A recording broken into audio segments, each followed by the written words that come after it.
ಮನೆಯೊಂದರ ತೋಟದಲ್ಲಿ ಮೇಯಲು ಕಟ್ಟಿಹಾಕಿದ್ದ ದನವನ್ನ ಕದ್ದೊಯ್ದ ಮಾರಾಟಕ್ಕೆ ಯತ್ನಿಸಿದ ಆರೋಪದಲ್ಲಿ ಮೂವರನ್ನ ಸಾರ್ವಜನಿಕರು ಹಿಡಿದು ಪೊಲೀಸರಿಗೆ ಒಪ್ಪಿಸಿದ ಘಟನೆ ಶಿರ್ತಾಡಿಯಲ್ಲಿ ನಡೆದಿದೆ. ವಾಲ್ಪಾಡಿ ಗ್ರಾಮದ ಪವನ್ ಕುಮಾರ್, ಪುರಸಭೆ ವ್ಯಾಪ್ತಿಯ ಮಾರೂರಿನ ಸತೀಶ್ ಹಾಗೂ ಜಯಾನಂದ ಬಂಧಿತ ಆರೋಪಿಗಳು. ಇನ್ನೋರ್ವ ಆರೋಪಿ ಗಿರೀಶ್ ಎಂಬಾತ ತಲೆಮರೆಸಿಕೊಂಡಿದ್ದಾನೆ ಎಂದು ಪೊಲೀಸರು ತಿಳಿಸಿದ್ದಾರೆ.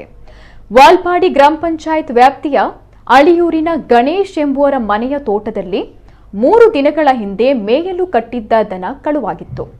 ಶನಿವಾರ ಅದೇ ದನವನ್ನ ಈ 4 ಆರೋಪಿಗಳು ಮಾರಾಟ ಮಾಡುವ ಉದ್ದೇಶದಿಂದ ಟೆಂಪೋದಲ್ಲಿ ಕೊಂಡೊಯ್ತಾ ಇರೋದನ್ನ ಸ್ಥಳೀಯರು ಗಮನಿಸಿದ್ದಾರೆ ಎನ್ನಲಾಗಿದೆ.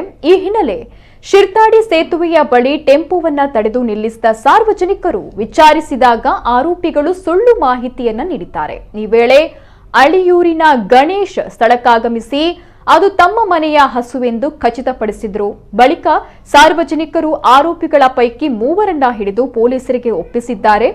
ಪ್ರಕರಣಕ್ಕೆ ಸಂಬಂಧಪಟ್ಟಂತೆ ಓರ್ವ ಆರೋಪಿ ತಲೆಮರೆಸಿಕೊಂಡಿದ್ದಾನೆ ಎಂದು ಪೊಲೀಸರು ತಿಳಿಸಿದ್ದಾರೆ.